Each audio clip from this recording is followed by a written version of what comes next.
Olá! O Vida Vivida de hoje recebe a jornalista e apresentadora do Esporte TV, que foi a primeira mulher a narrar esporte nas organizações Globo. Eu converso agora com Vanessa Rich. Vanessa, obrigado por ter aceitado o nosso convite, é um prazer tê-la aqui. É um prazer sempre voltar aqui, eu gosto muito, adoro esse ambiente. É verdade que você queria ser publicitário? O que fez mudar de ideia? Então, eu sonhava muito, né, com aqueles anúncios, com a criação, eu adorava criar spots de rádio, jingles, eu achava aquilo o máximo, eu colecionava os anúncios de revista que eu gostava, eu tinha uma pasta de anúncios, eu sempre gostei. E aí, assim, eu me interessei pela publicidade porque um dia eu fui conhecer a Arteplan, que era ali na Lagoa, e aí eu fiquei encantada, né, com a criação, né, com todo o processo que leva até a montagem de um comercial. E aí eu me formei em publicidade primeiro. E aí só depois de 1 ano e meio é que eu voltei para a faculdade para cursar jornalismo. Bom, Vanessa, eu soube que desde criança você já tinha interesse pela comunicação. Como é que é essa história? Nossa, eu acho assim que eu fui descobrindo, só depois é que eu realizei que eu realmente tinha esse interesse. Quando eu era criança, eu usava os cartões de Natal que meu pai recebia para fazer sorteio com os cartões de Natal. Eu fingia que eu era a Simone do Balão Mágico, meu irmão era o Fofão, porque era o que eu assistia na televisão. E eu adorava, eu comandava, era meio a Xuxa, assim, sabe? E depois, já adolescente, todas as festas que eu fazia, eu sempre aparecia gravando, entrevistando as pessoas, né? Eu e o Marcelo Rodrigues, que hoje é comentarista do Sport TV, que era assim uns 2 anos ou 3 mais velho do que eu, mas estudava no mesmo colégio, era da mesma turma e tal. E a gente sempre, em todas as festas, ou eu estava filmando e ele estava entrevistando, ou vice-versa. Tinha que trabalhar com televisão, enfim, tinha que ser jornalista. Você trabalhou alguns anos com rádio, como radialista. Diz que o rádio é uma escola, que ele dá assim, uma base muito sólida para quem quer trabalhar com comunicação. Quem faz rádio bem, faz TV com a mão nas costas? Eu acho que todo estudante de comunicação deveria fazer primeiro rádio, porque o rádio te dá improviso, rapidez de raciocínio. Né? Então, por exemplo, a grande cobertura que eu fiz na Globo News ainda é 174, o sequestro do ônibus. Eu fiquei 3h30 no ar falando sozinha sem ter como apurar. Se eu não tivesse passado pelo rádio, com certeza eu não teria feito a cobertura como eu fiz, entendeu? Não teria narrado o que estava no entorno, o que não estava no vídeo, que as pessoas não viam em casa, né? Então eu acho que o aprendizado no rádio é fundamental. Você começa a transmitir para alguém alguma coisa que esse alguém não está vendo completamente, né? No rádio não vê mesmo. Na televisão você usa esse artifício para você dar uma incrementada naquela imagem que a pessoa está vendo em casa. Então eu acho que foi assim, e ainda é a minha grande paixão, eu ainda vou voltar para o rádio, eu quero fazer um programa popular. Você foi a primeira mulher, né, como a gente já disse, na função de narradora esportiva das organizações Globo. Você sofreu algum preconceito? Porque essa é uma área, já que é uma área tão dominada pelos homens? Nenhum. Isso é muito curioso, né? Eu fui muito bem recebida por toda a equipe. Eu passei 2 anos, ainda na Globo News, acompanhando o Galvão, Kleber, Luiz Roberto, Sérgio Noronha. Eu acompanhava todos esses narradores que me receberam super bem. E eu recebia várias dicas. O Zé Roberto Reit me deu um livro com as regras, né, do futebol. Todo o meu tempo livre, minhas folgas, meus fins de semana, minhas férias, eu acompanhava. E aprendi muito com eles. 2 anos depois é que eu fui transferida para o Sport TV. E realmente eu achei que de cara, eu acho que o preconceito está na gente, né? Ah, não, mulher, né? Eu, quando recebi essa proposta da Alice Maria ainda na Globo News para narrar, eu falei, não vai dar certo, vão me mandar pilotar fogão. E de repente não foi nada disso que aconteceu, pelo contrário, eu fui super bem recebida. É claro que eu acho que a mulher não tem o domínio de esportes que os homens têm. Vocês nasceram e foram criados aprendendo, né? Eu ia ao Maracanã para ver as torcidas, eu não ia para prestar atenção, né, muito no jogo. Hoje é um assunto que me interessa, que eu gosto, mas quando eu era pequena, então a gente nunca vai ter, eu acho que as mulheres, pode ser que as próximas gerações sim, mas hoje eu vejo que a gente não tem a mesma cultura que os homens têm, entendeu? Por mais que você estude, não é uma carga que você trouxe da sua infância, né? Qual foi essa primeira narração sua? Você ficou nervosa? Como é que foi? Então, primeiro eu comecei a fazer uns pilotos escondidos, né? O primeiro jogo que eu narrei era de futebol, era Fluminense e São Caetano. E foi tão engraçado me ver narrando um gol, né? Isso ainda quando eram pilotos. Depois a minha estreia deve ter sido 2005, 2006, quando eu narrei um jogo de vôlei de praia. Era a Shelda e a Adriana Bear. E depois aí sim eu comecei, isso aí foi gravado, esse primeiro jogo foi gravado. Agora, quando foi ao vivo para valer nos Jogos Pan-Americanos em 2007, Eu tenho uma característica que é muito minha, baixa um santo assim e eu fico calma. E aí eu comecei a narrar e foi maravilhoso poder narrar as medalhas da ginástica, né, Diego Hipólito, a Daiane. Eu comecei a narrar todas as transmissões de ginástica, de natação, hipismo, nado sincronizado, saltos ornamentais. E assim, é um presente poder narrar um ouro para o Brasil, é o máximo. E aí, você já foi a campo? Já cobriu, por exemplo, uma partida de futebol no gramado?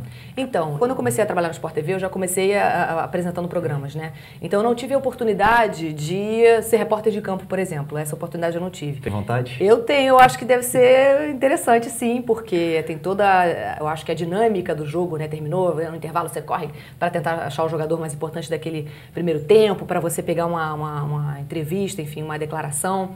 Mas eu fui muito, né, e vou ainda muito ao estádio, e nesse processo de estudo eu ia para saber o que as mulheres achavam, como as mulheres iam ao Maracanã, ou enfim, eu fui a vários estádios aqui no Rio e fora do Rio, para entender como a mulher vê o futebol, por que o cara leva a namoradinha no futebol, a mulher, ou por que ele não leva, será que ele tem medo de violência, enfim. Eu só sei que esse número está crescendo, tanto para quem está trabalhando, como para quem está assistindo. Das coberturas dos grandes eventos que você fez, mundiais, qual que te marcou mais e por quê?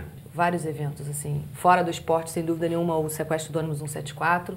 Ali eu acho que vale falar um pouquinho sobre isso, porque eu imaginava que aquilo ali era um filme e que aquilo ia ter um final feliz.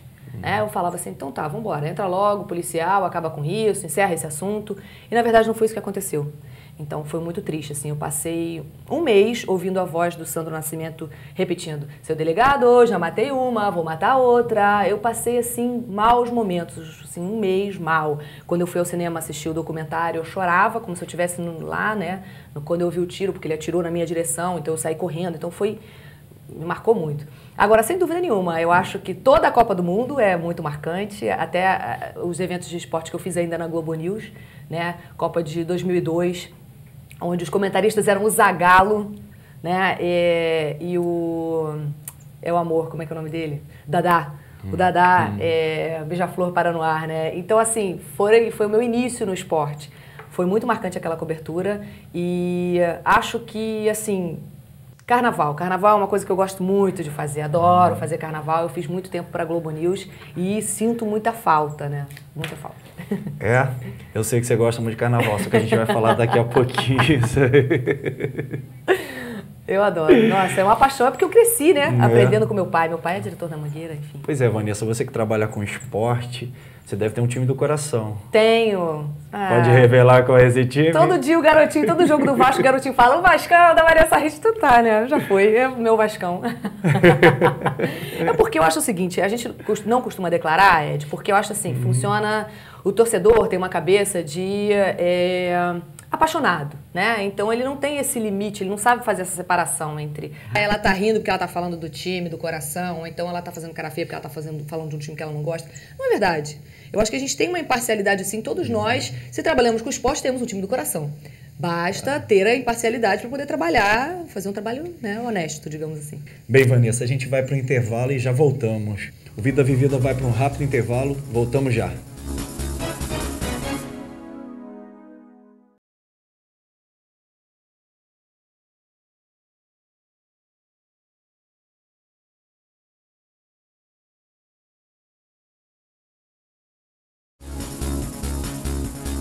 Estamos de volta com o programa Vida Vivida, hoje conversando com a jornalista Vanessa Reis.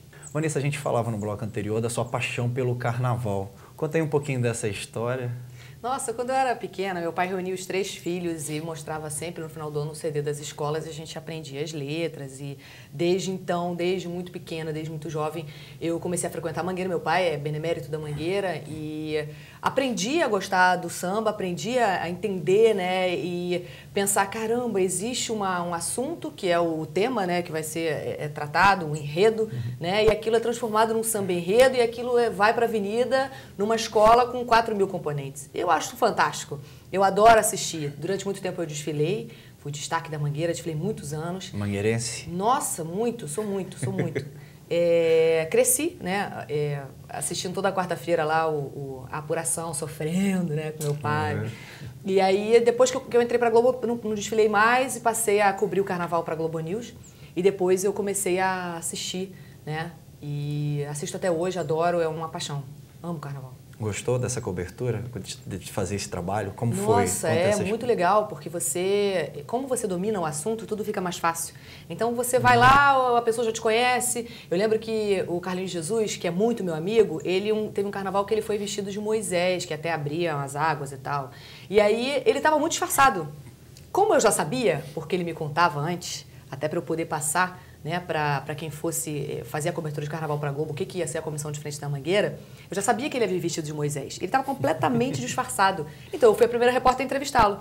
Quando todo mundo viu que tinha uma câmera, quem é esse cara que ela está entrevistando, né? E aí, é a comissão de frente da Mangueira, Carlinhos de Jesus e tal. Então tinha umas vantagenzinhas assim que ficavam ao meu favor. Mas era muito bom, eu adorava. Nossa, e meu pai ficava em casa vibrando, né? Babando lá.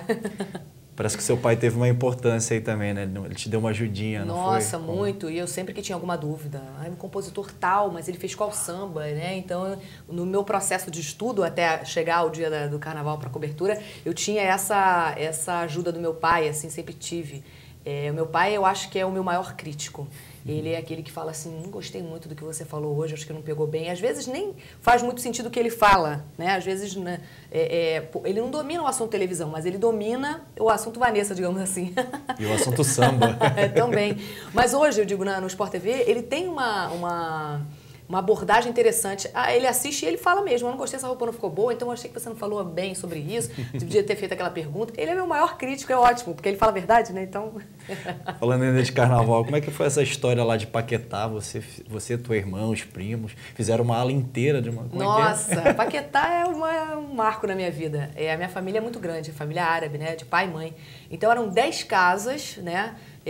De avós, ou seja, então eram os avós com seus filhos e seus netos, né? Então imagina quantos primos eram, tipo 32 primos, 32 bicicletas. E a gente, sempre no carnaval, a gente fazia uma ala, que a gente ia no Saara, comprava a fantasia, a gente fazia a fantasia. Então tinha fantasia que a gente confeccionava, que a gente rasgava, pegava uma blusa preta, uma camiseta preta, pichava, botava umas correntes, óculos escuros e tal. Então a gente produzia, e isso era fantástico, né? Colava aqueles espelhinhos no colã e tal. E a gente desfilava lá no bloco, a gente tinha uma ala no bloco. E todo ano a gente fazia uma fantasia igual, né? Isso, assim, é muito marcante na minha história. Eu posso dizer que a minha infância foi fantástica. Como é essa tua relação com seus amigos? Quem foram os amigos que te influenciaram ou que estiveram do teu lado, assim? Os amigos verdadeiros são aqueles amigos que você traz de longa data, que vão estar contigo nos momentos bons e nos momentos ruins, né? Então, são poucos. São aqueles que você conta no dedo, né? São seus amigos de fé, aquele irmão camarada que você vai chorar e falar, caramba, deu tudo errado, não era pra ser assim. E assim, eu tenho poucos, mas grandes amigos, né? Uma delas é a Letícia. A Letícia é uma amiga da época da faculdade, uma amiga que eu trago de longa data. Ela acompanhou toda a minha história, né? Quando eu a conheci, eu estava no rádio ainda, então ela sabe toda a minha história de casamento, descasamento, de namorados e de sucesso ou não no trabalho. Essa história? Não, tudo. Ela é minha amiga de fé, irmã camarada. Né? Então vamos ver essa história. Vamos saber essa história se é verdade. Vamos ver ali. Eu fico até emocionada de estar aqui diante, né, de você, né, amiga, falando algumas coisas que eu sei muito bem, mas que talvez o público, né, não tenha esse privilégio que eu tenho. Vamos colocar aí 20 anos de amizade, né, então eu acho que eu tenho uma boa leitura para fazer de você. Vanessa Rich é uma pessoa muito especial, muito batalhadora, que eu tive a oportunidade de conviver durante 4 anos de faculdade. Sempre sabia o que queria naquele momento. Desde o início, enquanto as pessoas estavam lá simplesmente fazendo a faculdade, ela já estava numa dinâmica assim intensa em relação